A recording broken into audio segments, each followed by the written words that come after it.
Hello and welcome to the Build with Baer Workshop. My name is Pat Baer, and I'm here to build model kits.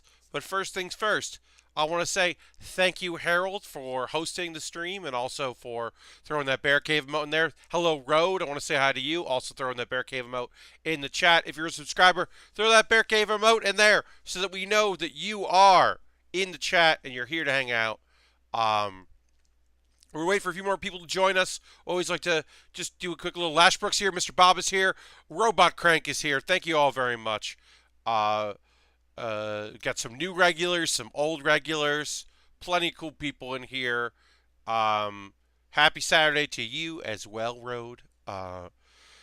So we are working on the V2, which is right here. This is the V2. Um, and so I figured out a couple things. One, I figured out how to get the head, which you can see right there. I figured out how to get the head to fit in there so that this could go above it, and so it can look like the core fighter. We're gonna finish this other part. We did one of two. I dropped it. It's fine. Here's the other one because there are two core fighters. Now I found out why. The idea is you take your core fighters, and then the upper body and the lower body are each a vehicle that the core fighter can attach into. So the idea is they want you to be able to display both core fighters with each individual piece. And then you just have one aside and the other one transforms into the robot. What will happen instead is when the packaged, this will be one robot with Gundam with the core fighter transformed, and then one core fighter set aside non-transformed in this form, which we still have to put landing gear on it and put the other one of these on because we're not done. But that's the plan.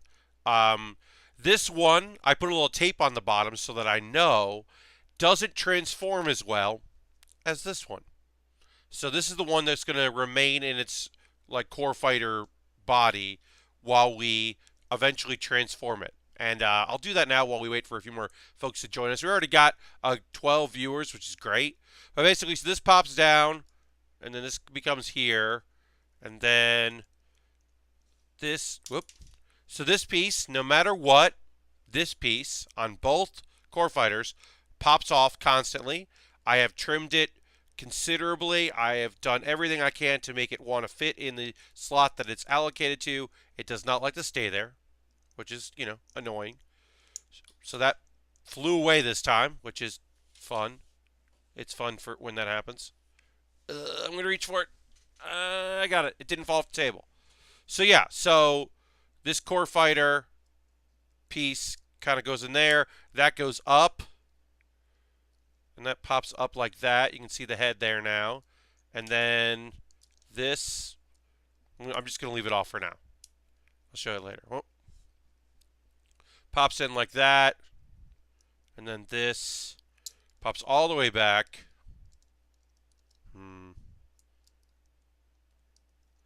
It's not as intuitive as you would think, but it does work eventually. You get to the point where it's annoying. I'm going to say this. Blue tack is my happy little trees. Yes, sticky tack. Mr. Bob, you're totally right. I haven't gotten to that point yet in the build where I want to do that. But when this becomes a core fighter that stays where I want it to, that'll probably happen. But yeah, that's basically it. So you get this version and you get this version here. And this will be the version that will go in our kit eventually. Like this. It's pretty cool. And it actually goes like this, actually, honestly. But whatever. Whatever. Put it aside. Let's get building. Let's go into the... Oh! Thank you very much, Tanya, for that host. Hello and welcome. That's very nice of you to host. I'm going to put my phone so it's not in the shot. I'll put this over there. But yeah, okay, so we are working on the V2. We're working on our core fighter here. We're going to finish the core fighter, and then we're going to start on the upper body of it, which will be cool. And You're back, yes, from different games. That's right. You were at different games. You gave a keynote at that, which is rad. Congratulations. I saw some quotes floating around the internet today between different games and Indiecade. There's some people out there doing some stuff, letting people know what's up, which is all awesome. Uh, Hello, Zorbs. Welcome. I did very little today.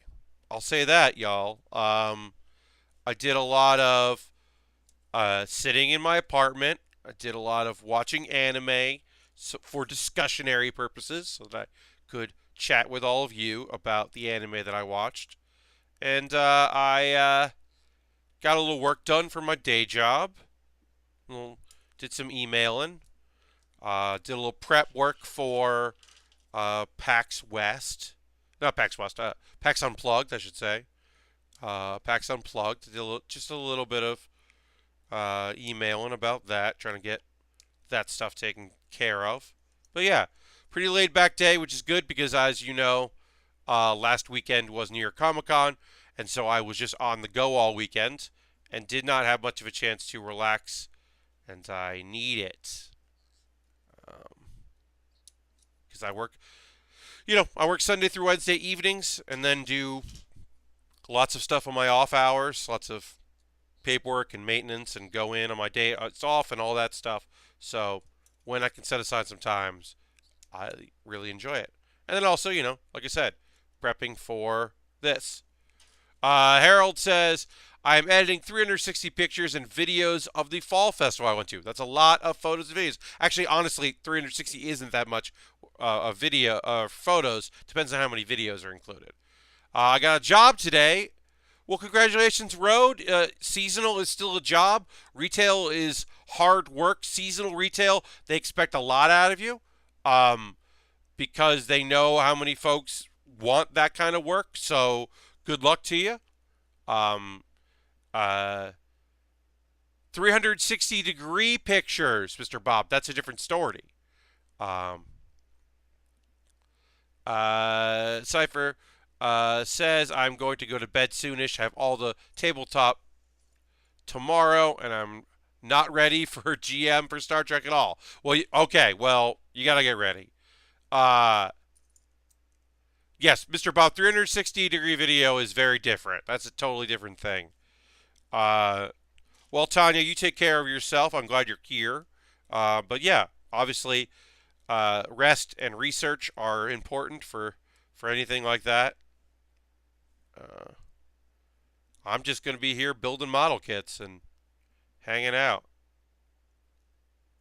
I'll wait a little while before we get into the many shows. I didn't watch that much anime. I mean, I watched one brand new show, second episode of a show that I watched last week, a OVA extra episode of a show that I watched last year that I liked, and then the first episode of a new season of a show.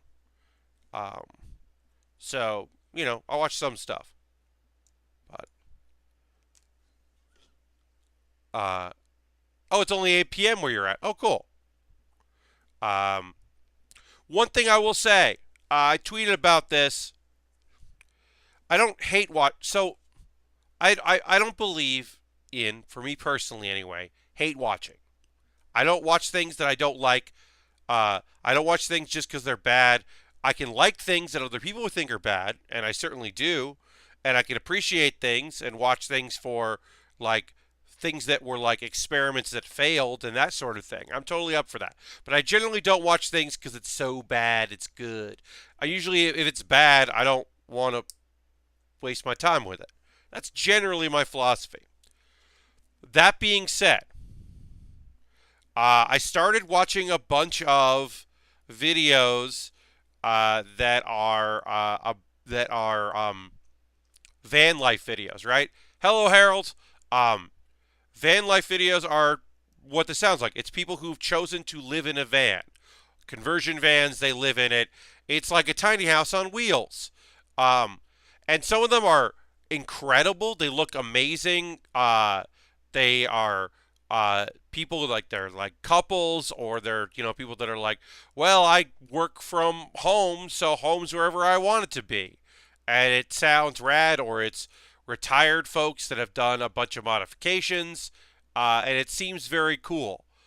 But I did find one that is an 18-year-old person who is on their own for the first time, and like had saved a bunch of money and got some money from like doing seasonal work, and then also like got some money, I can't remember from like graduating from high school, like one of those, uh and is doing the van life, uh and like has only been doing it for a month, and I'm watching their videos to see when they fail and give up.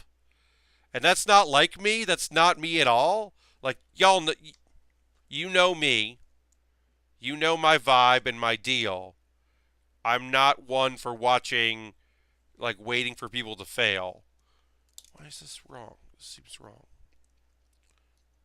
Um, but I am watching these videos waiting for the I'm done. Just because it's an 18-year-old person. And, like, yes, there are plenty of 18-year-olds out there that have got life figured out and know what they want and know how to get what they want. Um, but then there are also plenty of 18-year-olds that, like, are a decade away from figuring out who and what they are. And so each video has kind of gotten each of this person's videos have gotten a little bit more defensive, as people who are not as nice as me are flat out telling this person, what are you doing? So there are people who are like way more like shitty about it. I'm trying not to be, because I'm not going to leave a comment about it. But yeah, so this person, so I'm not hate watching, but I am watching with the expectation of failure. Um, I should be rooting for this person to succeed, but I am not. Uh, I don't know. There's something cool about van life. I do. Um, Once I figure out, like, oh, we converted this bus, or we converted this ambulance, this British ambulance, or we converted this, because it's got to be big enough to put in a toilet, because that's where van life ends for me. When they get to the point where they're like, oh, you gave the whole tour of the van and there's no place for you to poop, I'm done. Because that's not living as far as I'm concerned. Like, if your life is just like, oh, I've got the solar panels and I can do this and it's diesel powered, so I don't need to I don't need to worry about this and this and this, and it doesn't include. And here, when I go behind this door, like, oh, never mind, I'm done with all of that. That's where van life ends for me. Uh, cool if that's your thing, but even the outdoor shower, the idea that, or like, yeah, there's no shower in there. That makes, like, I'm like, okay, well, I'll figure that out. Like, sometimes understand that. You can go days without a shower. I get that part. That works. That makes sense. But when you're like, uh, well, I got to go out and find a bathroom. Good morning. I'm here in this Walmart parking lot. Now I got to find a bathroom. I'm like, nope, nope, nope, nope, nope. That's where I say no thanks. I'm sure for some people it's a living, but I'm not into it. I'm gonna throw a bear cave emote in there. Just a little light today. That's okay. Living off Walmart bathrooms. Yeah, I mean, what I've gathered about van life, like from just watching a bunch of videos, is that Walmart is generally cool with you parking there overnight. There may be some Walmarts that aren't cool, but a lot of Walmarts are fine with you parking there and leaving your vehicle, and I guess being in the vehicle, because plenty of places would not be cool with you staying there. So if you're in an urban environment, you've got to, like, apparently Walmart is a great spot for that. Um, yeah, and they're fine with like RVs parking there as well. Um, and then yeah, truck stops are fine. Um, uh, a lot of it is like the people that are like, oh, we're dating or we're married and like that, and I'm like, yeah, okay, sure, sure, sure. When it's like a single lady, it's like a lot of the videos are defending their choice for doing it, and I'm like, yeah, I understand why you're on the defensive, but you know, it's tough. It's a tough thing, doing that. I don't know, but there is something about the idea of being more mobile is appealing to me. You know, I mean that's just what it is.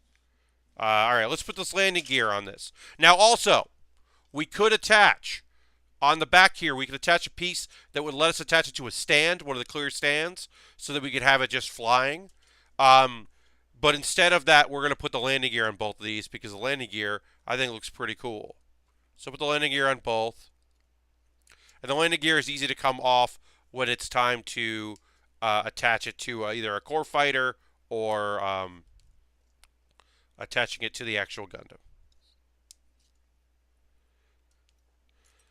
Let's see, is there any other YouTube stuff that I'm currently obsessed with that's not van life videos? Oh, yeah, I watched one Vine video, like a Vine compilation, and now YouTube thinks that's all I want to watch, and they're partially right. I do want to watch a lot of that, because there's some good Vines out there. Every once in a while, I'll see one by a friend of mine, and that's very cool. You know, nice to see that. My friend Avery Monson, who has done some minor stuff for Laser Team. I think he was in one of their movies, um, but I don't know a lot about their videos, so I can't really comment. But Avery was mildly known on the internet and for his vines because they were. He did a lot of videos that were like almost like not magic tricks, but sleight of hand tricks. He did a lot of. I'm just gonna turn my volume down just a tad. He did a lot of videos that, like, he did quick cuts you couldn't really see. He was very good at it. Uh, yeah, I mean, I assume that a lot of the Vine stars went to YouTube, or would have washed out anyway eventually of Vine. Um, and now there's a new service I can't remember the name of, but it's not like a new Vine. There's just like who knows. I guess they're just making videos straight to Twitter, right? I mean, the one Vine star I know that did very well with Vine, oh, I guess it just goes like that. Okay. Uh, just started doing videos on Twitch or Twitter and YouTube, and that's ProZD. He seems to be doing okay. I'm sure he wishes he still had Vine, but that Vine was still a thing. But yeah, ProZD seems to be doing okay. Uh, Folks that really had their technical skills down. Yes, there were some people that were really good with that used Vine in very creative, interesting ways. I don't think he ever became famous for it, but my friend Gil was doing some really weird vines. Gil Uzeri is a comedian currently living in Los Angeles that made really weird videos for a while there and kind of got a little bit of uh like people knew who he was based on that. He made some very strange things, and I was proud of him. All right, so I'm going to try to attach one of these here, and we'll just leave the other one off. Let's see here. Oh, it just pops in like that. Okay. Yeah, so then we got landing gear. Landing gear for one of ours. You put it right there. The other one, we won't put landing gear on as I have to do some work on it anyway. But we'll leave this landing gear in our box. And then we'll move on. We're going to do arms now. Okay, it's arms time. All right. I hope you're ready for it. We'll start by doing a lot of a skeleton and then putting the armor around it, it looks like. One of the cool things about the Victory Gundam we're going to actually see hopefully soon here is that so one of the fun things about the different Gundam series is figuring out where they put uh, uh, the um, the blaster or the sword or the beam katana or whatever it is. Where they put that is usually pretty interesting. Um, and on the Victory, the V2 Gundam, it like a piece moves on the elbow and it comes out of the elbow. And I think that's a very cool thing. And that's also where the shield, because for some reason the V2 has a beam shield that shoots out its elbow. It's this piece here is the beam shield, but it's like this. I don't know. It's weird, but we'll get to that obviously. Rudy, who I liked on Vine, seems to have high production value. Oh, yeah, and there were people like that were already doing high production, that were doing interesting things anyway, that just found Vine as another way to do things, which was cool. And then also, I just hope a bunch of them went to college, because a lot of them were high school, or there was that weird amount of high schoolers being odd, and just hope they did well. I went down my Vine rabbit hole because what was because I just had a Vine popped in my head, which that stuff happens now and again. In this particular instance, it was the uh, I'm Jared. I'm 19. I never learned how to read. Uh, that just popped in my head, and I was like, all right, I want to look up that Vine. And then I just fell down a rabbit hole of Vines and Vine collections and people's favorite Vines and Vine stories, and then you're just like hoping you don't find any that are racist, because of course you will.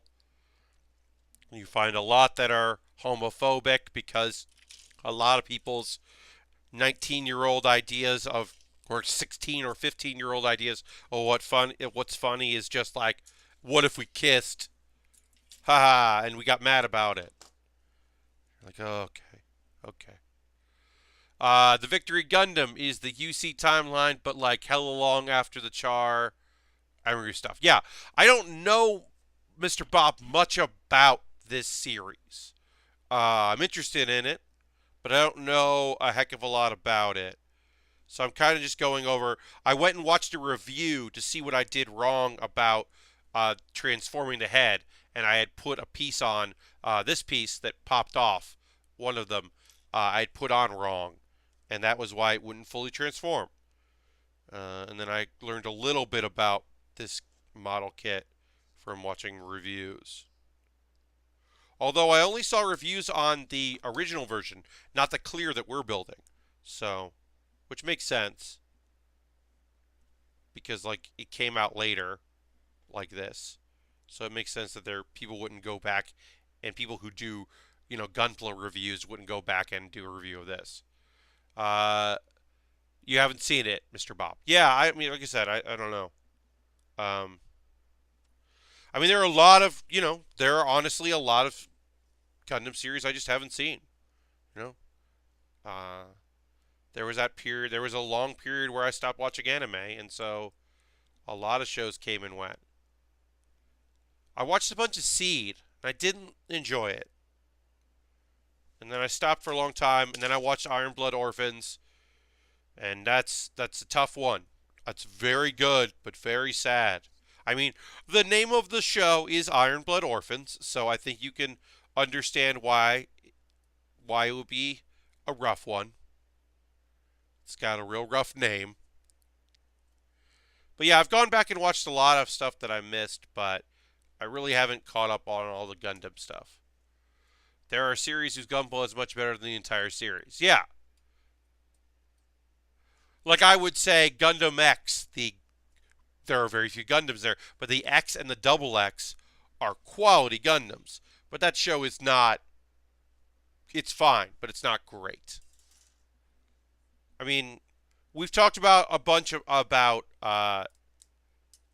Gundam X, and how the biggest problem with Gundam X is that it wasn't Gundam Wing and came out after Gundam Wing, so it was never going to be a big deal, and it was kind of doomed to fail.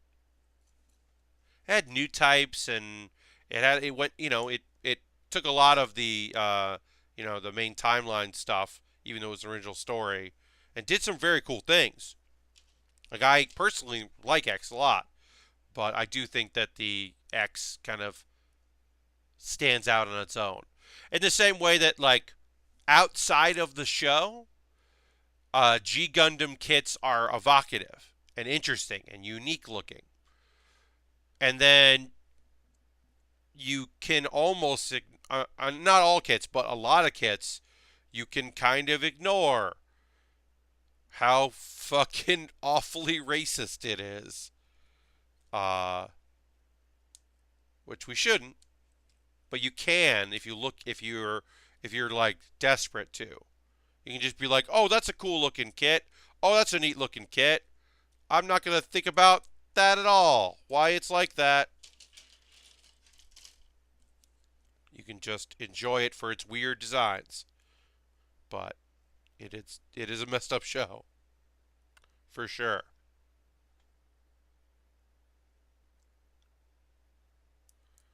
All right. I mean, we talked a lot about G Gundam on this channel. We got some new viewers, some new people watching. So, if you're new to the channel, you're new to watching my streams, we have talked a lot about G Gundam, a series that has a great song, a great villainous Gundam. It's got a horse that pilots its own Gundam horse. It's got a lot going for it. It's got a German ninja for some reason. But then there's also a lot of terrible in it. There's a lot to not like about that show. That's just rough. In that attempting to portray other countries, multitudes of countries, it ends up just being stereotypical. Yeah. But I love the idea. I mean, I genuinely love the idea of a Gundam show that is a fighting anime. I really love the idea of that, of like taking these characters and putting them like, in a turn. I mean, I love a good fighting tournament. And so having a fighting tournament of Gundams representing the colonies is very cool. And the politics of it was at the time certainly was interesting to think about, like all these they're fighting on Earth, which they helped decimate so that people can get more power. And there's also a thing called the Devil Gundam. So,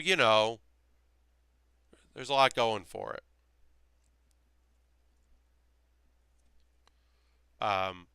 Also, I am a sucker for a kind of show that this like that show where someone's power is just punching really well, because the shining fingers are just like an explosion out of your fingers, and that's what I like a lot. So like I said, I didn't see the second episode of Radiant. I only saw the first episode of Radiant, but we'll get into anime talk now. It's 9:30. Let's start talking about anime. Radiant. I'm going to watch the second episode. I think it's cool. I'm interested in seeing more about this show. Why is this not working? The other one worked fine, and this one won't work at all. Let me do order here. So yeah, Radiant. There are sorcerers, but common people don't like sorcerers because you get abilities, or at least the potential to be a sorcerer, from coming into contact with nemesis, which are creatures that fall out of the sky. And if you come into contact with them and you survive, you might get magical abilities. And our main character, his name is Seth. Already love that. Seth is such an unopposing name. It's great to have a character. But it seems like a lot of his magic is just in the ability to have a magical fist. And dang it if I don't love that. I love that. I think it's really stupid in a way that, I really enjoy. Magical fist anime is really stupid in a way that I can really get on board with. So, overall, Radiant, I'm going to give it a second episode a try. I can't 100% recommend it yet because I like to give it more than one episode because you never know. But yeah, so Radiant. I know that it is a manga that I believe originally appeared in France, which is cool and different. Um, and it definitely suffers. The first episode suffers from like we got to get to the setup. Like it might be a show that I say wait 3 weeks on, wait 4 weeks on, come in when you can binge through a bunch of episodes because it hasn't gotten anywhere yet. Uh, but I don't know. I don't know. Right now, I think it looks pretty cool. I'm probably gonna finally watch new stuff tomorrow. It's been long since I watched a simulcast. Yeah, Road. I mean, I'm all about it. A good simulcast. So, um, okay, so it goes like that, and it goes like that. That's just down for now for some reason. I'll leave that down. Oops. Um, so yeah, so I watched Radiant, and right now it looks cool. Let me go to my list here. So Ms. Vampire Who Lives in My Neighborhood. I watched the first episode last week, and I was a little unsure about this one. For those that didn't see last Saturday, the premise is that there is a girl that looks to be about 13 years old who is a vampire named Sophie Twilight.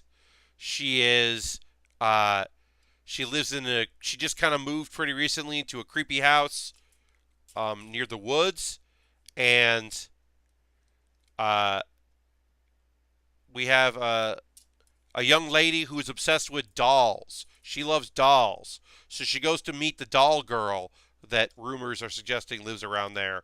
Turns out the doll girl is Sophie, and they become very quick friends. And then because it's an anime and they just want to get to it, by the end of the first episode, somehow, Akina, I believe her name is. I can't remember her name, but the girl who loves dolls has moved in with Sophie.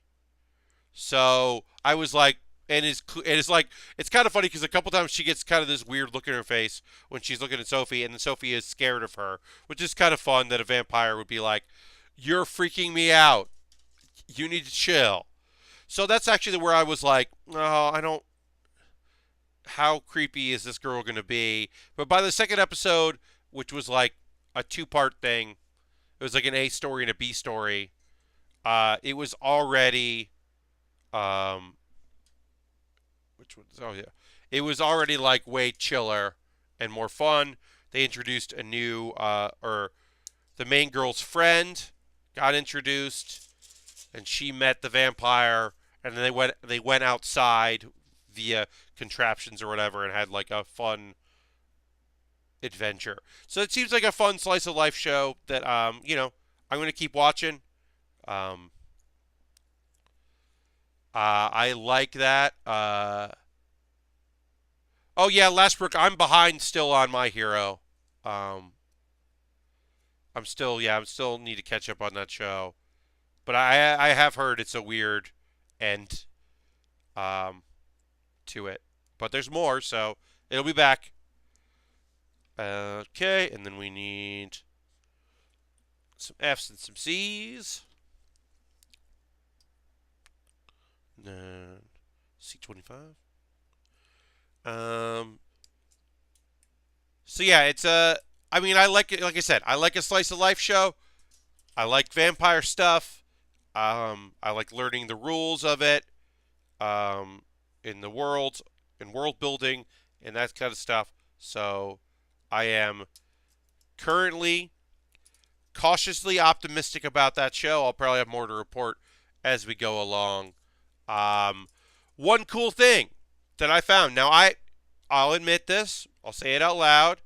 You know, I watch a lot of stuff on Crunchyroll. I watch stuff on Amazon, Netflix if I gotta. Um, uh, I had to go and fan sub some. I had to go watch a fan sub. I'm gonna cough. Excuse me. Sorry. I try not to do the whole fan sub thing. Like to, have I pay for a streaming service, or in one particular case, was gifted a year of a streaming service. So I like to support that. But I don't think this will end up going to. They're going to pick it up, so I wanted to watch it. So I justified myself that it's okay to watch a fan sub. But it was the very short, jokey show, Love is Like a Cocktail. It was one of my favorite things at the end of last year because last winter was not great for anime, and this was very cute and fun. It's 3 minutes, which there's no opening music and there's just an ending song. So it's really like a 2 minute, 15-second animated show. They aired an episode that they hadn't aired in the first 13. So it's episode 14 slash the OVA. And it's just another episode of Love is Like a Cocktail. Get a little bit of information about our characters. One of them is a businesswoman who is tired. One of them is a bartender who I think only works part time. He makes her a drink so she can relax. She's very happy. They profess their love to each other once again, and she's drank a little bit so she can express herself better. Like before she has a drink, he wants to come into the bath to give her a drink, and she gets nervous about it, even though they're a married couple that have clearly been naked around each other. She's still like, wait. But then has a drink and is psyched about their relationship, and it's just a cute couples thing. Like I said, it's 3 minutes. Love is Like a Cocktail. You can watch all 13 episodes that are on Crunchyroll in a very short amount of time. And you also learn about a cocktail, which does not benefit me in the slightest, as I am a non-drinker, but it's still kind of cool to learn about. I don't know, it's a cute show. And especially at that time, there wasn't a lot of anime that I was into that season, so it was nice to have it. So episode 14 of that is out, and I don't know if Crunchyroll's going to pick it up. It was on Japanese Yahoo. That's what showed it. So I kind of get the sense that it wasn't a super popular show. All right. There. This goes. This is like this, then this goes here. Up.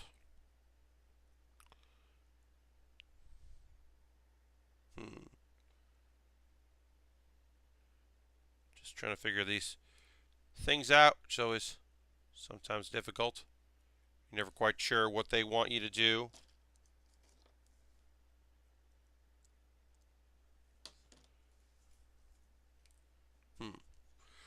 And so let's see. Does there watch anything else? Love is Like a Cocktail, Miss Vampire Lives in the Neighborhood, Radiant. Oh, I watched episode 1 of the final season of Fairy Tale. And I don't know if I'm going to watch it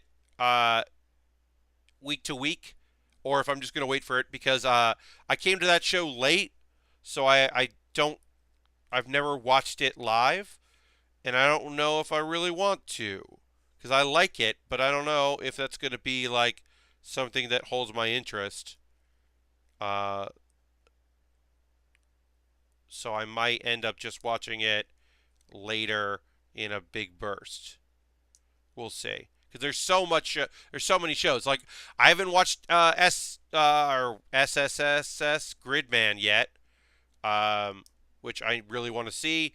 Haven't watched any of the. Okay, that's how it works. All right, and then it goes like that, I guess. I don't know. Yeah, so I haven't seen any of SSS Gridman. I haven't seen any of JoJo yet. I still have to see JoJo, the new JoJo show, and then I have to see I guess Sword Art Online I should probably check out. Um, uh, some people have asked me if I'm watching Camera, I think it is. Camera, I can forget. Golden something or other. And I did not really enjoy that show when I was watching it. I never really talked about it here. I watched a couple episodes and didn't really do anything for me. But I know some people really like it, so I think that's why I didn't really talk about it was because folks were into it and I was not.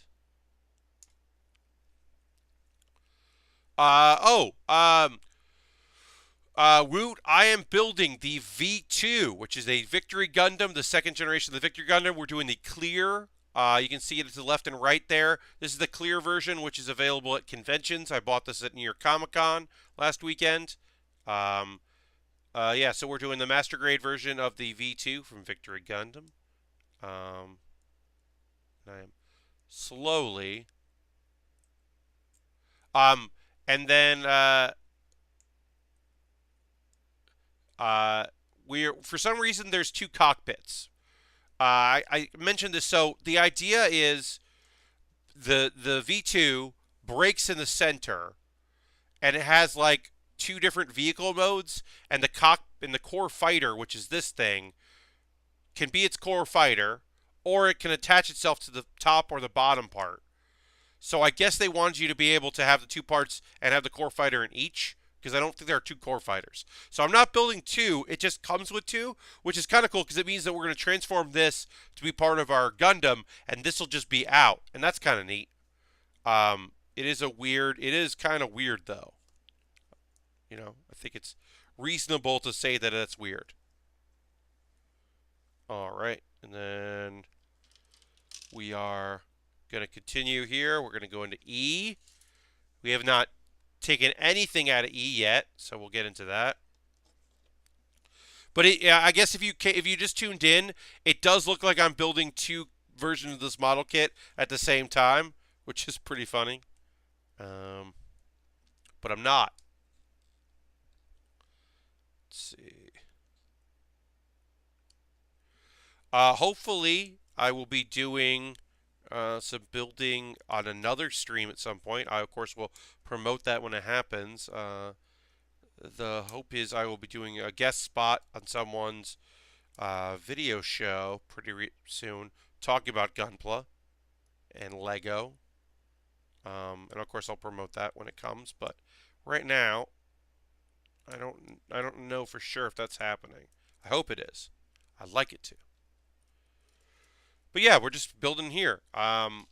Folks that came in on Thursday because of the Jeff Gerstmann retweet, I really appreciate the folks that are hanging out, sticking around, and plenty of people just, gave it a follow and said they would check it out, which I really appreciate. I hope that is that people are enjoying themselves as I build model kit stuff. If you have any questions about kit building, about Gunpla, I am by no means an expert, but I am an enthusiast. I have years of experience building. I've been doing this stream for a year and change, a year and a couple months. I have been a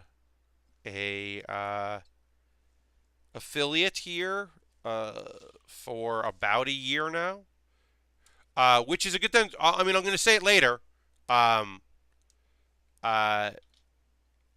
was going to say it later, but I'll say it now. Thanks for folks that that have been supporting me via Twitch subscriptions, either through your coin or through your actual physical dollars. I just got another payout yesterday. It was very cool. Always nice when that comes in because it means that I can use that money towards buying model kits. So I will be picking up another kit pretty soon with some funds. I'm waiting for my credit card statement on one of my Amazon cards because I get money back on this one credit card that I use with Amazon, and I only use it with Amazon, and then I get points so that I can eventually buy kits for cheaper.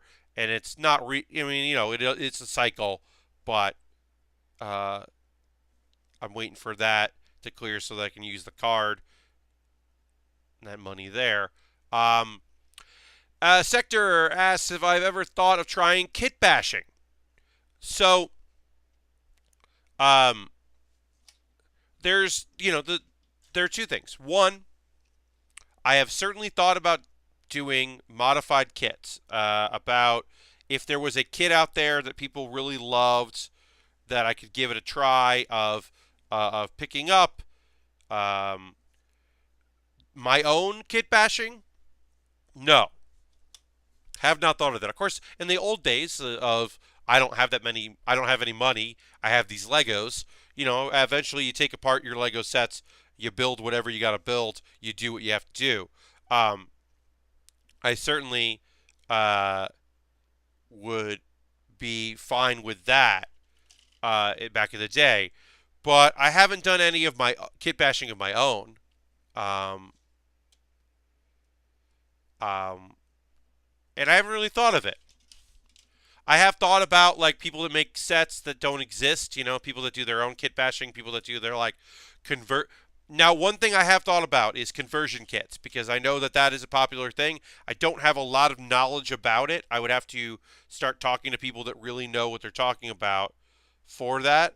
But I do know some folks that do a lot of that, and so that would be something I could possibly be into.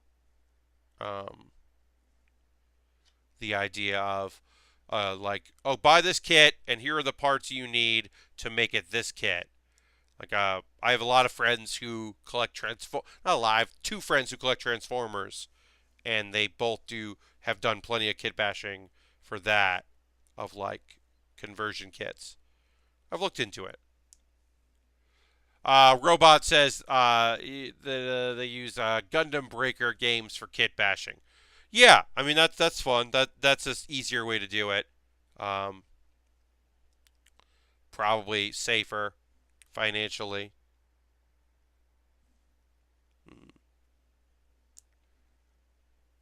Okay, so that goes like that. I'm figuring this out as always. Once you do it on one side, the other side makes a lot more sense. These seem to be uniform, so we are doing the left and the right arm at the same time, which makes sense. Since there's not some weird thing that makes you have to do one arm one way and one arm the other. It's cool. Eventually they'll be like, we'll finish the right arm and then finish the left arm. Right now we can just do it together. It's cool. I'll talk about it in a bit, but I updated my Amazon wish list today with some new stuff, and at least one of those things will be something I probably buy. I might buy one of the Iron Blood Orphan kits that came out before they started calling it the full mechanics. The 100 scale that does not have a high grade or a master grade rating. I might pick up one of those because they look pretty cool, and I like how those kits look. So that might be coming up on one of my next purchases. I only have one Lego set in the in my currently, so I probably also should use my own money to get another Lego set. Maybe something else for the Ninjago series. I don't know. There's a couple things I've been looking at that kind of, I mean, that shark robot, the mechanical shark monster thing, has come down in price. It's still high. I'm kind of waiting on that. But that does look very cool, and so I have been very tempted to make that purchase. Have not yet. We'll see. It does look really cool though, so I'm thinking about it. 9. Okay. Because like yeah, the next set I'm gonna put a poll up because I bought this kit and the high grade heavy arms at New York Comic Con, but because I've done so much Gundam Wing, I am going to put a poll up for my $10 Patreon supporters so they can vote on what kit I do next. Because also I just pretty recently got a new $10 Patreon person who has not been able to vote yet because they are new. So I would like them to have the option to vote on my next kit as they are new to that club. Um, I usually don't tweet too much about it. Obviously, like if you're here, you know that I talk about um, my Patreon and this and all the other ways that people can support me, and I'm kind of a broken record about it. But on Twitter, I don't mention the Patreon that often. But I'm on my way to get another hour in. That's the goal, is to hit $150 a month through the Patreon so that I can stream on Monday afternoons every week into an hour. That is the idea. Um, but yeah, I will look into, obviously, like custom stuff or upgrades aren't going to be a thing you find on um, Amazon. But if there's like conversion kits that people really think are cool, they can let me know about them, and maybe I'll buy the kit on Amazon and then or somewhere else and then get that there. I have not been because I bought when I stuff here near Comic Con. Have not been in a while to go to my local store. I should pop over there just to see what they're up to. It's been a while. Image Anime is the New York home for anime stuff, including Gunpla. They have a pretty good selection, and their prices are good. They're decent. I've never been to Gundam Planet, which is in New Jersey. Someday I would like to go there. My kind of honest to God dream would be to go there like with Vinny Caravella.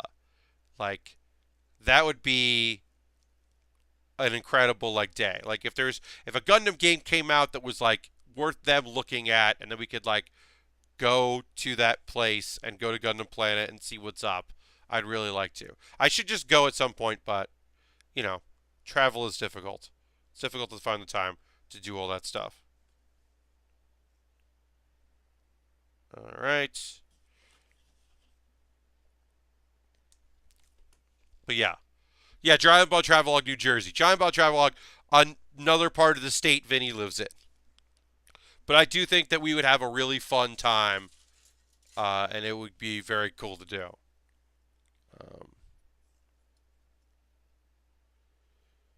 No promises, but I'd love to have him be my guest for the next Build with Bear Lego Challenge panel that I'm hopefully going to do at PAX East, because the one at PAX West went really well. But I would love to have Vinny for that. That would be the best. He would be great. Who knows? I don't even know if he'll go.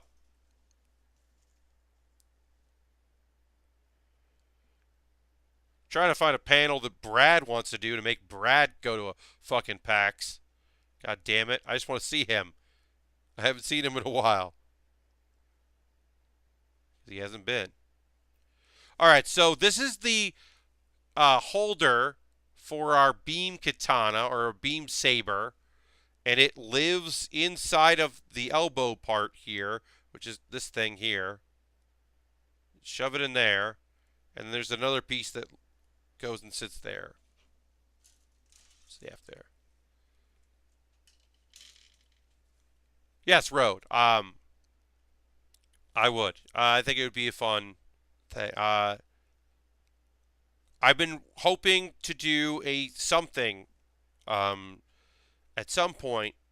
The goal is at some point in my life, in the next, either this year or next year, is I really want to do either for my own YouTube or someone else's series. I would love to do try to show someone the steps necessary to work with either a model kit or like a Gundam set, or one of the Dragon Ball sets, or the Star Wars sets, which are actually kind of hard. So I not necessarily start there, but get a high grade, sit down with someone, and really try to instruct them in in building and go through like the steps and like kind of do that. That's always something I wish I've wanted to be able to do because I think it's an interesting challenge to see if I have the temperament. I'm a pretty good coach for improv comedy. I think I'm a good sketch director. I've done stuff like that, but I certainly have never had the opportunity to um, coach anyone in the art of assembly for model kits. Certainly give it tips here and there. And then, as I said, folks who are new have any questions on any of this stuff, I always try to help. The thing I always say is you start by buying a high grade kit of something that you like. If it's a show you like, or if it's it helps if it's a show that you are familiar with. The high grade is a great scale to work in. But yeah, you just try to find something that you're interested in, because if you know the thing, then you're like, I don't know why this. Oh, but I know it should look like this, right? Because you're very familiar with it. Whereas something like this Victory Gundam, I've seen now some clips of it on YouTube, but I don't really know the show. So I don't know the intricacies of this kit. I'm just going off of the instructions, um, which I'm fine with because I can figure it out. I'm comfortable enough with how model kits work. It's a little tricky when we start getting into the idea that when we build the upper body, parts of the chest are going to be completely missing because it's the core fighter. It's this thing. So that's going to be like kind of weird, where you're like, why am I building this empty shell? But yeah, I always recommend people give it a shot. You know, buy a high grade of something you think looks cool, and go for it. Try to buy a modern kit, something that was made in, since I would say 2000, honestly 2011, probably, but maybe even later, maybe like 2015 and on, because like 90s kits are 90s kits. They're good, but like tough.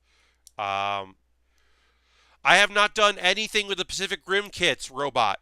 So it doesn't seem like they made a lot of them, and I didn't pre-order. So once they came out, they seemed to jump in price dramatically, and I just did not have it in me to spend that money for I like the series, but I'm not in love with the series. So for me, it was like, well, this is cool, but, and I didn't end up getting any of them. So I haven't built anything for Pacific Rim. I can put those on my wish list.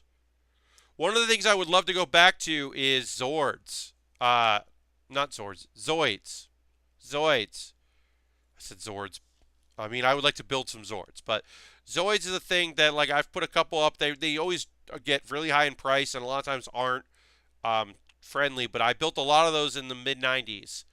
When Zoids showed up on Cartoon Network on Toonami, I ended up getting some of those kits and had a good time building those in the '90s. And I wouldn't mind building another one. I wouldn't mind building a Liger. Getting that white Liger, putting that together. I should look to see if if Image Anime has anything like that. They probably wouldn't have exactly what I want, but they might have a Zoid. All right, getting this piece on seems to be annoying, but we're doing it. Goes like this. Okay. We're figuring it out. We're getting it done. Like I said, sometimes it is just like trying to figure out this weird thing and trial and error to get it going. Every time Zoids comes up, I think you say Zorbs. Nope, Zorbs. I'm not looking to build you. But yeah, I mean, like, that was a show that, it wasn't great, but it was good. And I think the robots were cool looking. I think they're very cool looking. So this is annoying. These elbow pieces here are frustrating to get on. It's just this little slider. And there's no good way to put it on. You just have to put it on and then deal with it.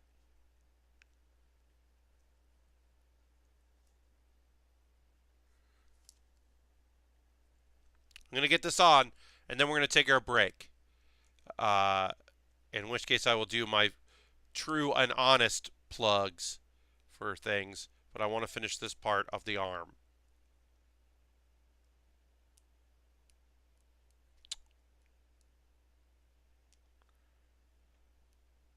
There we go. Got it. And this goes in here like this. And then it's like this because of the elbow, and then it can move around a lot, but inside of it is basically like this pops off, and then you pull out the beam saber, and then it pops back on. That's pretty cool.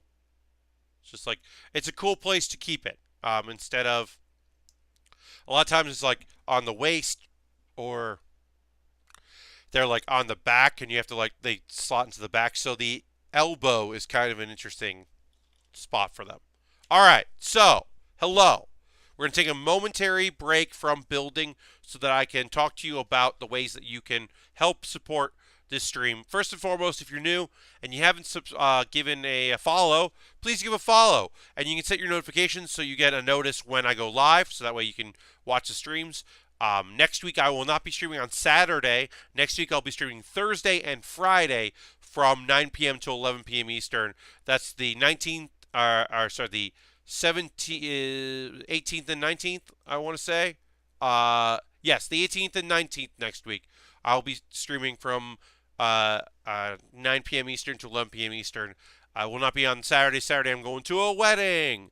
My friend Katie's getting married, and I'm going to go to the wedding. And then I theoretically could race to get back here in time, but I'm not going to do that. I'm going to hang out and enjoy myself. And also, the trains will probably be awful because it's the weekend in New York. So forget that. Another thing you could do is you could become a subscriber here on Twitch. Like I said, I just got a payment from Twitch, which is rad. It lets me keep doing stuff like this. $5 a month gets you some cool icons there, and you can use the cool emote, the Bear Cave emote. You use your Twitch coin if you have Twitch Prime. You sync up your Amazon Prime and your Twitch. That's one way to do it. And that way I get it just like you would, anybody else. Like I benefit from the Twitch coin like it was real money. So that's an option. You could also join my Patreon. $1 a month, and you get a Q&A video that I make every month. I make a brand new Q&A video based on questions sent to me by my patrons. Yes, the Bear Cave emote. There's the Great Bear Cave emote. Yes, $5 a month, you get videos early. Like when I'm done here, I'm going to upload this video. Tomorrow it's Sunday, so my Let Pat Play, which is my Let's Play series that I do on YouTube. That video is going to go out to my patrons before everyone else watches it on Monday. So that's the thing you could do. And then $10 a month, you get all the other stuff, plus you get to vote on what kits I build next. So I'm going to put a poll up for the Heavy Arms or the Sandrock 1/100s, the Space Shuttle Lego set that I got, the Lego Creator set. I think those are the three I'm going to put up in the poll. And my $10 Patreon supporters will get to pick on which one of those I build next.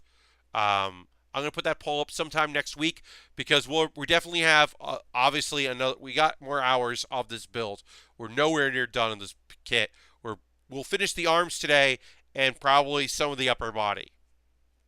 But, because we have an hour left of the stream. So I'm not near here, but it's good to be like, hey, what do I build next? So that's that. Another thing you could do is you could buy something on my wish list. If you want something, jump the line, and I build it next. You buy it on my wish list. Like I said earlier, I updated it pretty recently.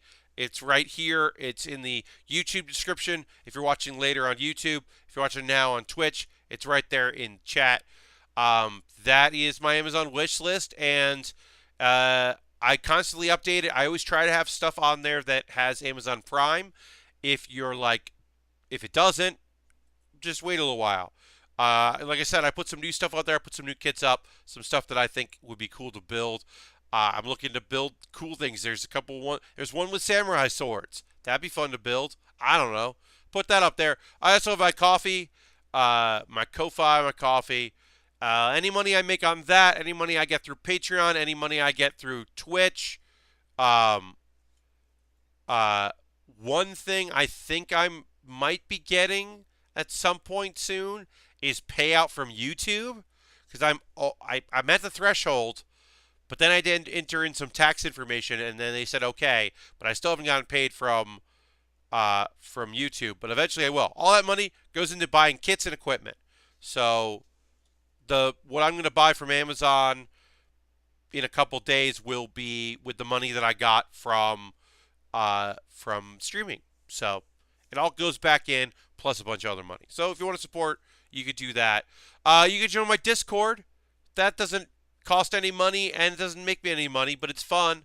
I post in progress photos on my Discord, and I people post stuff they're working on, and people can promote themselves. So if you like me, maybe you like something that someone else is doing. Um, and yeah, I think that's about it. We'll get back into building in a second. Um, yeah, let me get some water. I'm gonna drink a little water.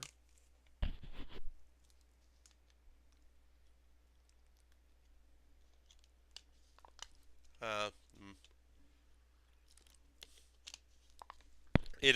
Today was a cold day. Like, and by cold I mean it was like 50 something degrees. But we had a weird heat wave here in New York, where it was shorts weather again. It was like 80 degrees sometime during the week. So suddenly being like cold weather felt like it was unbelievable cold today. Like today felt so cold um, that I'm wearing like my long pajama pants. I had to dig out my pajama pants to wear because I just couldn't handle uh, just wearing whatever. It was like, oh no. But it'll be okay. It'll be fine, y'all. I'm going to do just fine. I'm wearing socks and around and all that. Today I left the apartment to go grocery shopping. That's the only time I left my house. I dug out my winter coat, threw on a hoodie. I am bummed that if it's going to become just straight up winter, I will be bummed because we did not have much time with hoodie weather. Now I am a layerer. I am one who layers, so I will be wearing hoodies there. But just the idea of like throwing on a hoodie, unzipping it, and when it gets hot, and then when it cools off a little bit at night, zipping it back up. Like I'm all about hoodie weather. Like a good zipper hoodie. I don't mind a pullover, but I prefer a zipper. And just like it's just cool and nice, and I feel annoyed that I didn't get more of it. Like if it's just gonna be straight up winter now, it's like, well, fine, I guess. Who knows? But I wanted more days with my hoodie,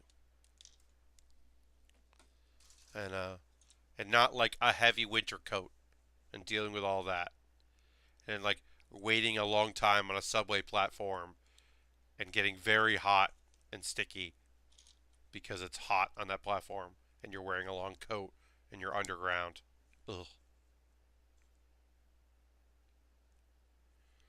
I did something I rarely do the other day, which was last night I took a cab home.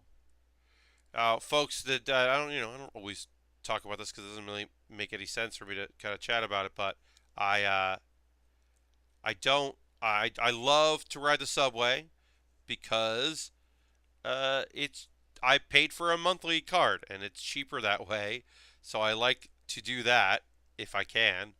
And then oh, that goes like that. Oh, so it snaps on here. This piece here we're doing here, the hands.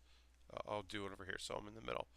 I just snap this on and then it folds in, um, because if it's like this way, you attach the hand to this part of the arm, and if it's open like this, it's for when it like this goes and lives. That's for when it's transformed. So that's what that is. Okay, figured that out. We'll do the same thing with the other one. Uh, yeah, I like riding the subway because I already bought a Metro card for a month, so I want to use that Metro card. So I don't like not having that. And did I put this on wrong? I put this one on wrong. We'll fix that. Not hard. This isn't too hard. Yeah, so I'm not a fan of that, but we just would have taken so long to get home last night that instead I just split a cab with my buddy. Ugh. Don't like spending money on cab rides.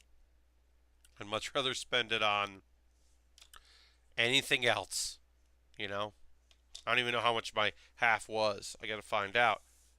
Gotta text my buddy Matt and be like, hey, what do I owe you? Let me Venmo you the money. Because that's still the easiest way to send people money. I got this annoying thing going on here where I got some money in a PayPal account, but that which I can't withdraw. But I have access to the PayPal account, so I send myself the money to my PayPal account, and then take that out. But sending money costs money, so I'm just like giving PayPal money in order to send myself money that I can then take out. It's just like every time I do it, I'm just like losing money. It's never a lot, but it adds up. I don't want to know how much eventually it will be. It is a very stupid problem.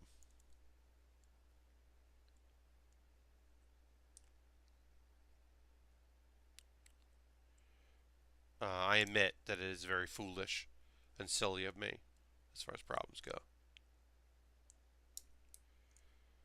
I guess I could set a low enough amount that they wouldn't charge me, because there is like, or they wouldn't charge much. But then I would have to do it a lot, so that would be annoying as well. All right, we just put out some plastic on here that kind of locks everything in place, guides it, makes it look more uniform. We'll do that on the other side as well. Coming along here on this kit, we're almost done with the arms. We got to do the accents on the shoulder piece, and then we will attach the hands, and we will then work on the upper body, which is the rest of the top half of our kit, you know, that the core fighter locks into. So we'll do that next. If there's anything you want to talk about tonight, we got 45 minutes left in the stream about. So if there's anything been on your mind, anything you want to chat about, television, anime, public stuff, questions about model kits, questions about whatevs. As always, Saturday night, I do need your assistance because I talked a lot on Thursday, and I already talked about anime. So occasionally, I need a little bit of your help. If there's something you really want to know about, we'll talk about that. I'm going to straighten up. My kits are falling, or my sheets are falling. So I got to put these spruces back where they belong. But yeah, if there's anything on your mind, anything you want to talk about, as always, I am cool with a chill chat. I'm not forcing you to chat. What's your game of the year so far? If you played a lot, but hey, that's a question. So I haven't played as much as I would have liked this year. Honestly, my favorite so far has been probably Yakuza 0 PC is probably my game of the year. It's very, very good, and I really, really like it. So that's possibly my game of the year. I don't know if there's any. If I have another candidate for that, but yeah, it's probably Yakuza 0 because it's just such a great game, and I really, really loved it. I don't know. I haven't played as many games like if I get asked to do a top 10 for Giant Bomb, I'm really gonna have to dig through my list. Okay, all right, we'll talk about it. I didn't yesterday. I don't know how it happened, but yesterday, um, I started playing Hearthstone again. I don't know how that happened. I know how it happened. I watched some videos of people playing Hearthstone and saw a deck I thought would be fun, and so I started playing that deck, and it's very fun. Um, yeah. So my goal is to not spend any more money on it. Luckily, I didn't. I could craft the couple cards I didn't have for this deck pretty easily, so I was able to put it together without a problem. Because I already had the legendary from the last one. Because I haven't played since April. Uh, yeah, I did quit. But I got the itch to play again, and because this deck looked really fun. It is a rogue deck. It is Tespionage. It is using Tess um, from uh, from the previous game and the card Espionage. And it is not a deck that has like 1,000 win rates, but it is a deck that makes weird things happen, and that's the decks I like to play. So basically, how it works is um, Espionage is a 4 cost spell. You play it, and then you put 10 cards in your deck that are from your opponent's class. Kirby, thank you for the follow. Really appreciate it. So your opponent's class gets 10. You get 10 cards from their class, and they all cost 1, no matter what they are. They cost 1. So they could be great, really beneficial cards. They could be like cards that only work with other ones, and you're like kind of boned, and it doesn't help you at all. That's the risk with Espionage. But what the idea is, you play that, and you play that twice, um, and then you also like maybe like do figure out a way to play it multiple times or to play it a bunch, and then the weirdness happens, which is you play Tess, and any card you play, Tess plays any card that basically that is from a different class than yours, just activates it. Um, so if you're playing a druid and then you just got a bunch of druid cards, you played them, then you can play them all again. Uh, and it doesn't mean you're going to win, but it does do a bunch of weird things that I think are very fun. Um, I've also the other cards in the deck. They're cards that are meant to draw. They're meant to draw. And then you also use the Strider that puts a bunch of spiders in your deck because while you're drawing, there's this card that puts 3 4/4 spiders, and then if you draw that card, it puts it on the field. So you basically get a 4/4 for free. And since you're already power cycling, trying to get Espionage to your deck, and then Tessus, and then draw those cards that like I got a legendary, card in Paladin. I got the rag that heals you. The rag that heals you. I got that for 1. It cost 1 mana. So like on turn 5, I played an 8. Like an 8/8 that heals 8. And can attack. Well, that shouldn't be happening. That is just because of Espionage. Um, but I also won a couple games, and I didn't even play Tess. I just played Espionage and had good cards. Tess is actually probably the worst part of the deck. In fact, Brian Kibler, who I am using their deck. Brian is started Magic the Gathering, made his name there. Now does Hearthstone, does commentary for Hearthstone, but also um, talks a lot about Hearthstone. Um, he kind of assembled a version of the deck, and he was like, "Yeah, don't play Tess if you like want to win, but if you want to have like a good weird time, play Tess." And I was like, "Oh, well, I want to have a good weird time, so." What do I gotta do? All right, so we're gonna take apart different parts of our hands here. We're doing hands. Is just described. Hi Pat. Hi chat.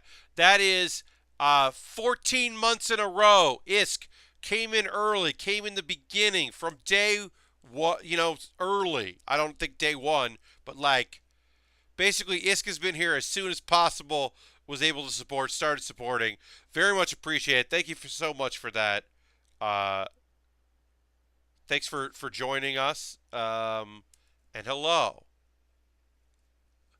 Uh, Always appreciate the support, long-term support from ISK. So basically, I'm taking all of our hand pieces out because I haven't decided which hand I'm going to use, but I'm going to assemble it now. We'll do it on one side, and then we'll do the other hand. And we're just kind of figuring out which hand we want to use. Most likely, we will go with the ones that can equip weapons because then I don't have to take a hand off just to put a weapon on because I always like to at least take a photo with a weapon. If not, have it be that way the whole time. So we'll start with our right hand and then build from there. Isk, I'm glad you could join us for the tail end of the stream. Get another half hour or so streaming me. So I'm glad you could be here for that. Yeah.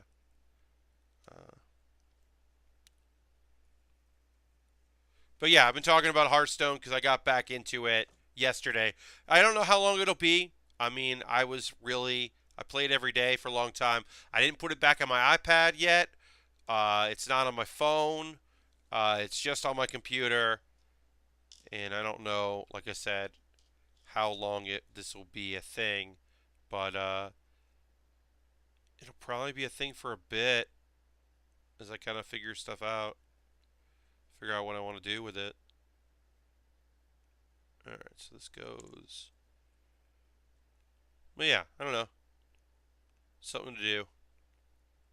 I do really like the game, so why not? And there's been a lot of talk about card building games. You know, uh, uh, there's a bunch of different card playing games, and they all seem either competent or cool. And I played Magic back in the day, so maybe Arena would be something I would be into, but I don't think I will. I'm going to try not to because I don't want to buy cards. And then there's a bunch of stuff out there. All right, so we'll use the handle hand here. I think the trigger hands is what we'll use. This hand, and then we have not talked about Guiji yet. Isk, no. And I haven't said it out loud, so I had to even take a moment to think about like how do I say this name? How do I say Guiji? If you're unaware, I mean I don't even know where to begin, but basically there's a two-player mode in Luigi's Mansion, and if you want to play it, the second player appears on your screen as a ectoplasm version of Luigi called Guigi. And then Guigi?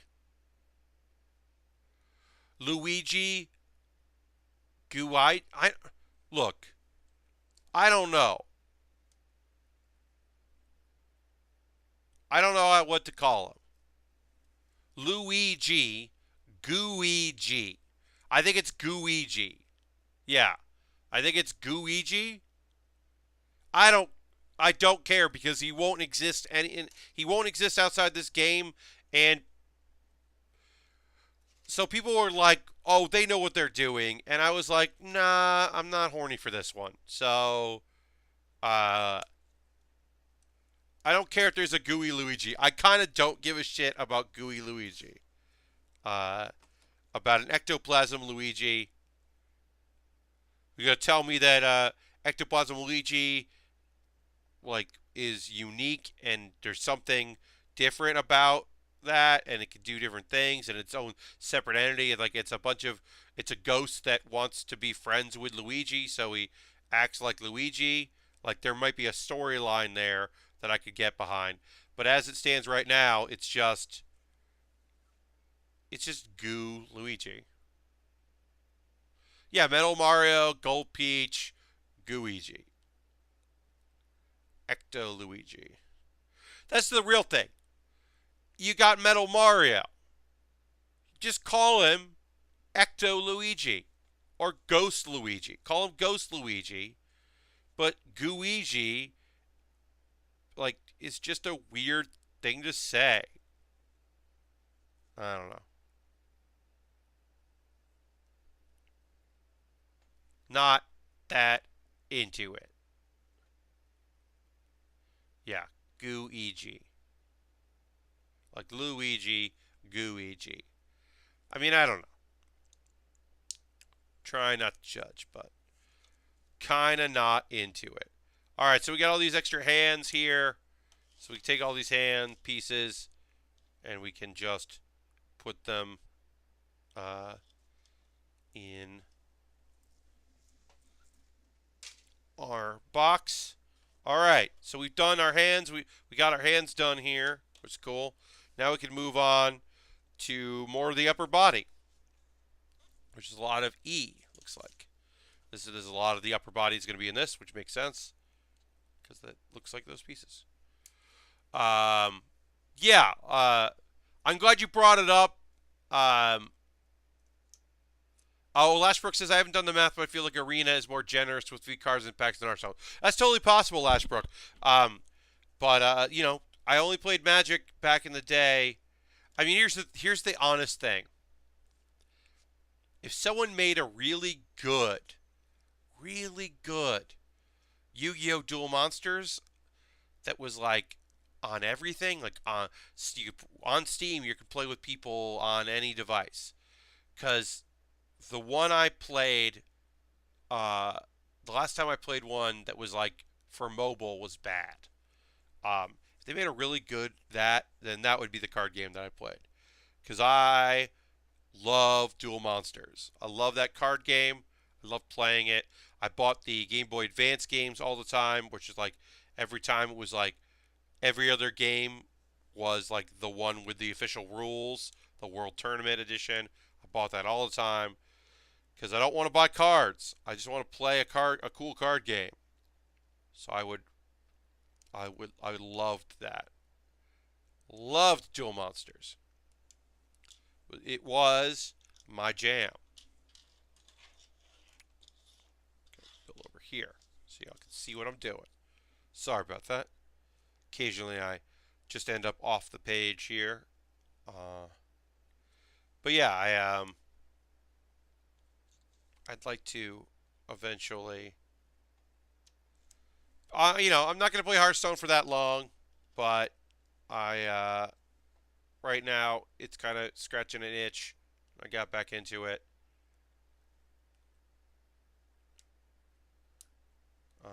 Sometimes when I was like, I'd have a meeting or something, and then I was at work hours early. That was a really great time saver, and could probably be a great time saver again. Time waster, I should say, not time saver, but just like something to do, and at least it was like fun, and wasn't just like me on the scrolling the internet, getting mad at Twitter. So who knows? Who knows if I'll stick with it? But I think resigning myself to not spending any more money on it makes it easier. Because like, I mean, I'm playing this new deck that has very little, like it doesn't have mechanics in it, like mechanical stuff in it. The test deck that I'm playing, it has espionage, which is a new card, but it has like Ziliac because that's just a great card to have. Uh, and maybe it should have Giggling Inventor in it to stall, but there's so much tech against Giggling Inventor out there that I think I'd rather. But Ziliac is good, and it's the only healing. Rogue doesn't really get healing, so I'm like, well, try doing that. Oops, put this on. Wrong way.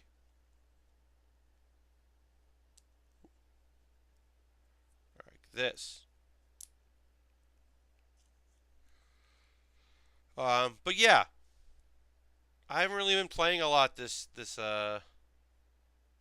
year for games.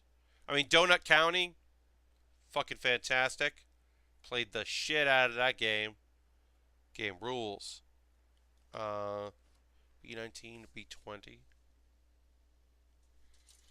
Um, Probably gonna play. I mean, I haven't ordered Red Dead. I'll admit, I have not ordered Red Dead.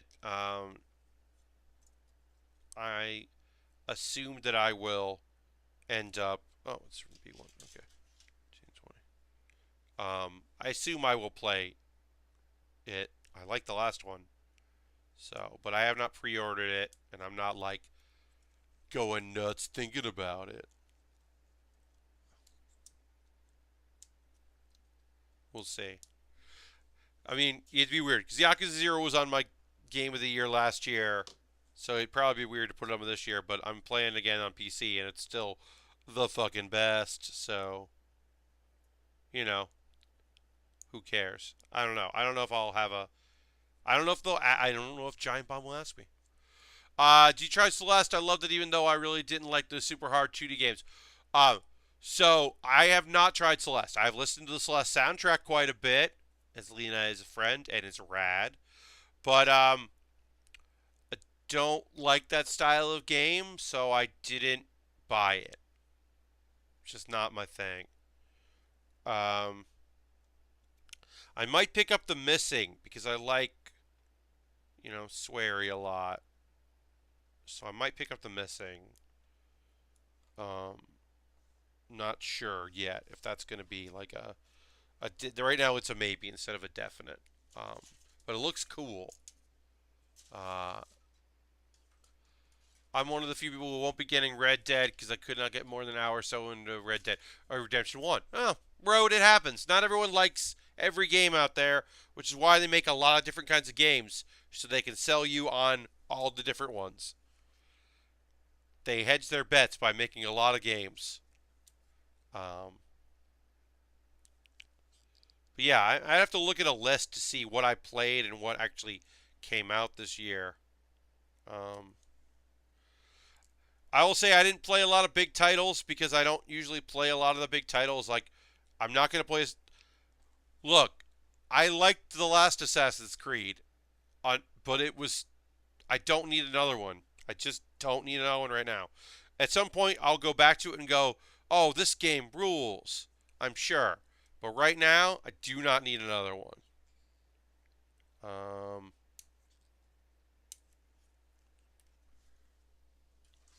like it's just not gonna. Yeah, it's just not what I'm looking for. So haven't picked up a lot of the big games this year. But Red Dead will definitely be one that I check out because I know that I enjoyed the first Redemption, so I definitely want to try this one out.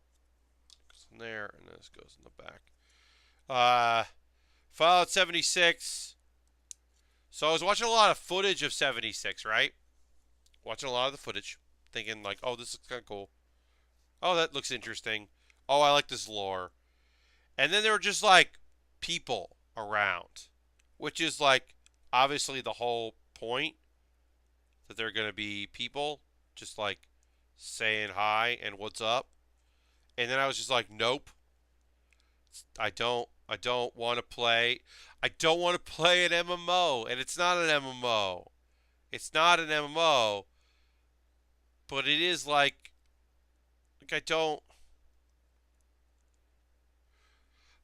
I don't want to do quests. Uh,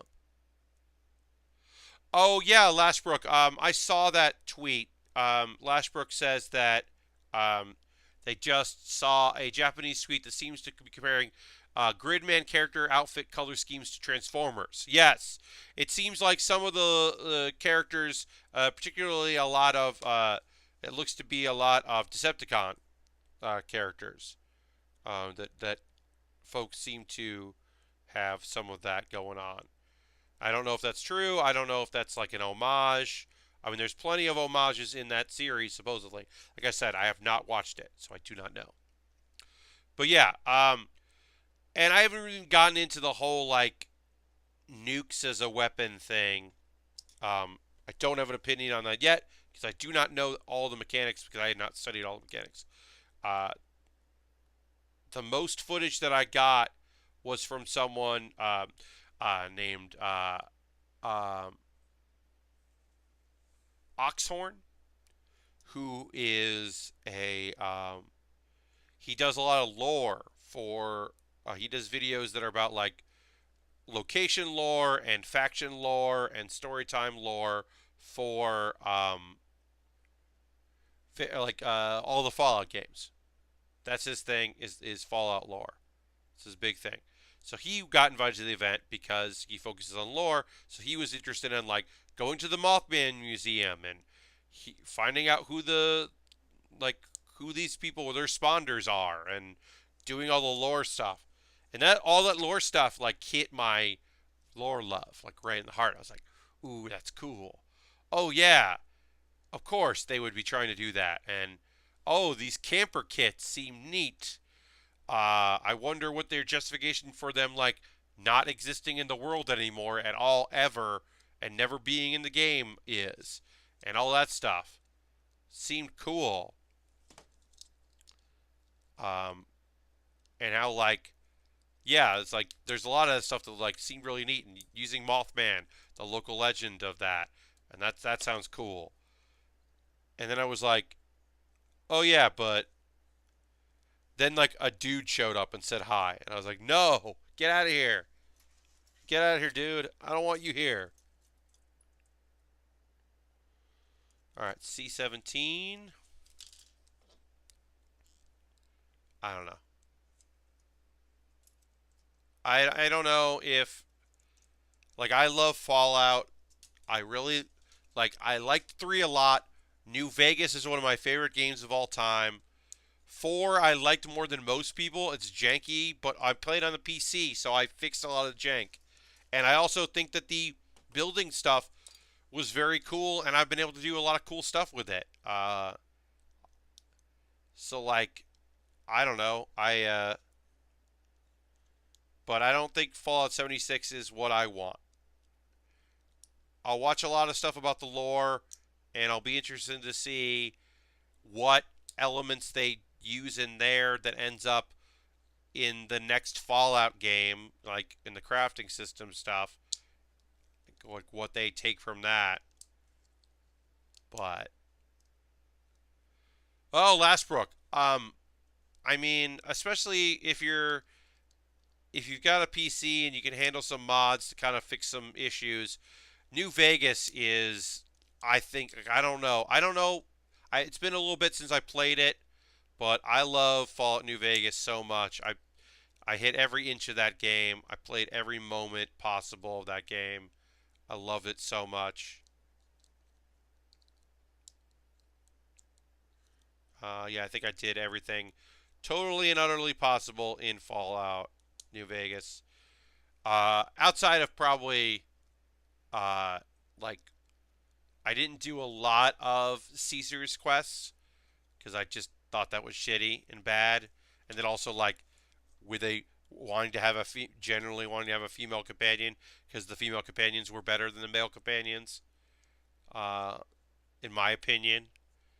In my opinion, like, having Cassidy is and or Veronica, like yeah, I mean Veronica got up there and punched. I always loved that. Or you give her Tesla cannon, let her go. Road says 4 is actually your favorite Fallout, but you have zero interest in 76. Yeah, they said you can solo it. You can just do your thing, but like I just don't want to run into people. I don't like I don't want to be like, "Oh, I'm going to have to stick to low levels so that I can avoid PvP." Like don't make me avoid PvP. I don't want to do it. Like I don't it's just not it's not for me. And that's fine. It's weird to say that a Fallout game isn't for me, but I should point out, but look, if you're watching this, you probably know about Danny O'Dwyer's No Clip. you probably are a Patreon backer, or at least you watch the videos. I do recommend checking out the short doc about Fallout Shelter that he did. It just came out really recently. I think it's very cool, um, and it's a unique thing. Like the fact that they're honest about how, like, oh, I just want to make it, and we figured out that it could be marketing for Fallout 4, and that's how it got made. It got made because they were able to convince people that, like, oh, let's take it out of the marketing budget instead of like taking it out of the games budget. Uh, and it's a good little doc. I recommend it. It's a no clip. You can find no clip on YouTube if you are not aware of it already. E29 E30. But yeah, I do recommend that. Because yeah, it was a cool little doc, and I felt like I learned some stuff from it about the creative process and all that. I didn't play a lot of Fallout Shelter because I'm not into that like come back in 4 hours style of gameplay. Like I'm just not. It's not my thing. But I know a lot of people really, really liked it and put a lot of hours into it. So, all right. So this goes this. And this goes.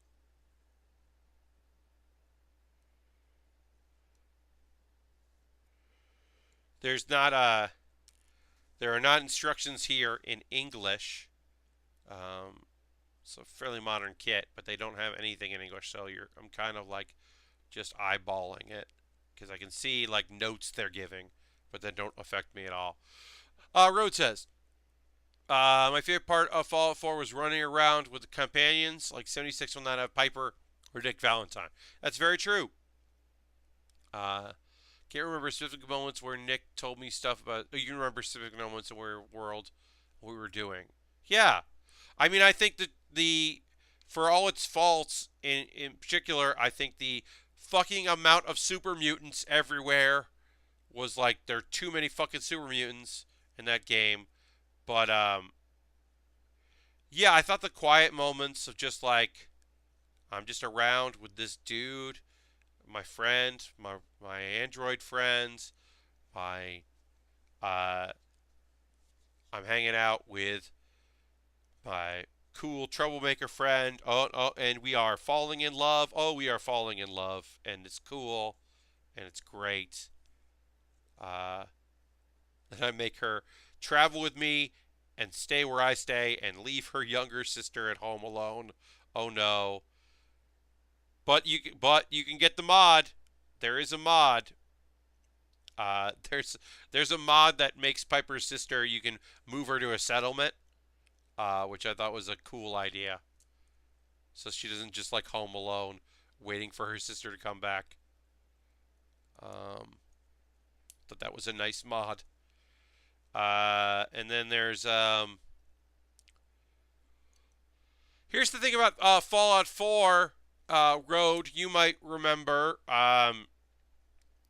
if you get Curie and then you put Curie in an android so that Curie can be like an artificial human, uh, and then you can end up in a romantic relationship with Curie. Um, and that's I think that sounds cool to me. It's like stuff, things are happening. It's whatever. I'm fine with it, except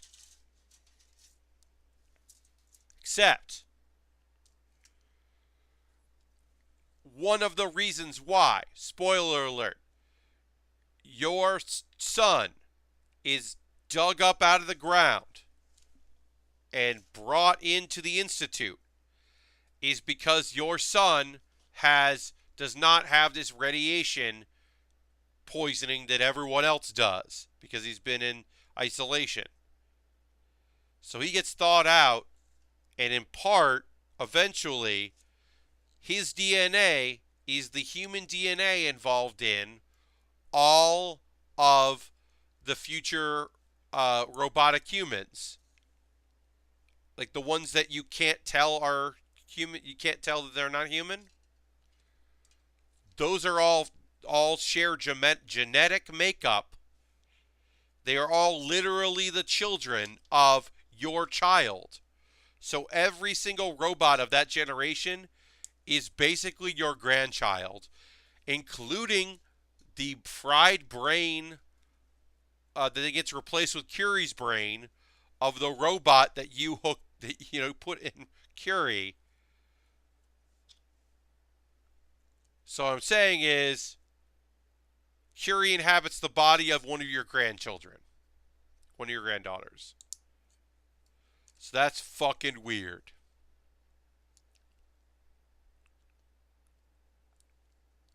It's a weird thing that happens. It's weird and messed up. Yeah. Yeah, it's a small, subtle thing, but like the reason why people in the Institute call him father, your son, Sean, people call him father, is because all of that generation um, literally have genetic code of his.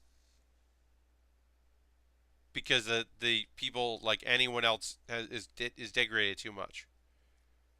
So yeah, you're sleeping with your granddaughter. Another robot's brain in your granddaughter's body. It's a thing that happens in that game. It's weird when you think about it. Uh, yep, it's a weird fucking part of that game. Uh, I don't know.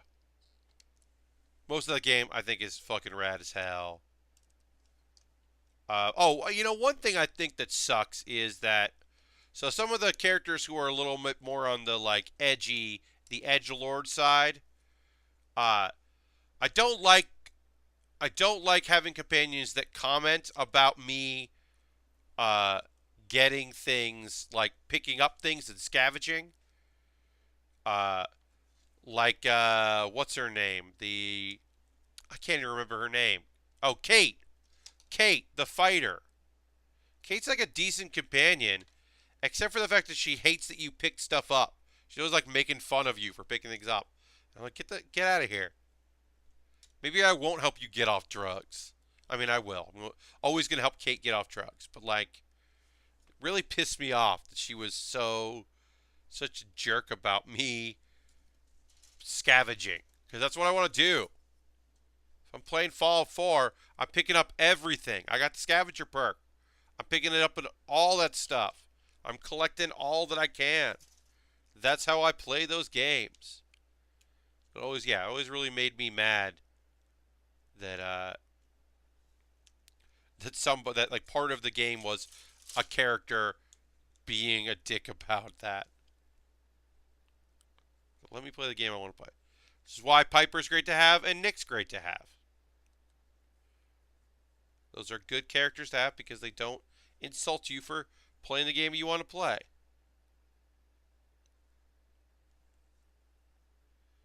Well, and also because I'm playing a good guy, right? So I'm not cold blood murdering people, so they're cool with hanging out with me.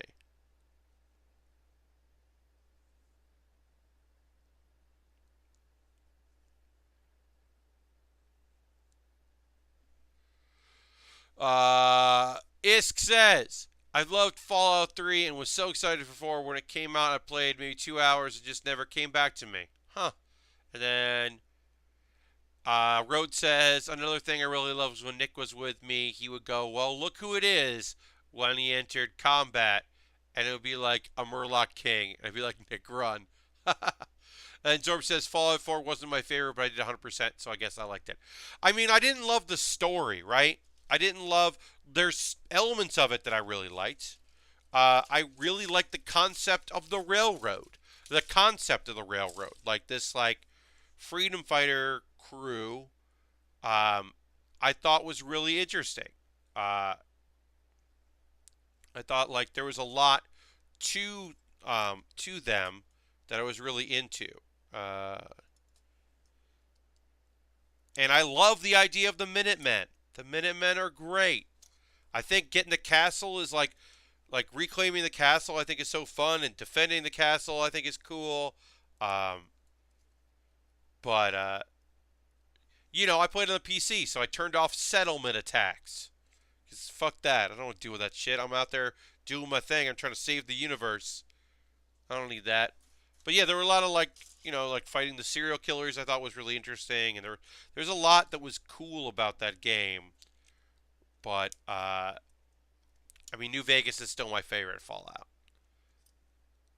Fallout just isn't. Yeah, there's not like gonna be a better for me anyway. For me personally, I'm not gonna do better than Fallout New Vegas. Go is gonna because the thing I love about Fallout New Vegas is that you can at the end of the day you can get everybody together and you can get a really cool ending for everyone. I love the followers of the apocalypse and I love that story so much. Like that's fun. Like there's so much about that uh and doing those quests. Veronica, as I mentioned, is just a really great character that I really like. I always really enjoyed her storyline and all the stuff she's got going on. Uh, some of the NCR characters I think are really great. Um, as an old Fallout fan, having Cassidy Rose there and like taking her, like knowing that she's done with her caravan, but you can go and like hang out with her and like have her be, get her a good ending, get her a fun ending where she ends up randomly sleeping with an NCR soldier. Because why the fuck not? 'Cause she got drunk and you weren't there when she went to go see what was up. I don't know. There's a lot. There's a lot I really love about that game. Uh, all right. So let's see. Because on here it's goes like this. I don't know what these things do. Oh, there's the front. Doing the front kit here. All right.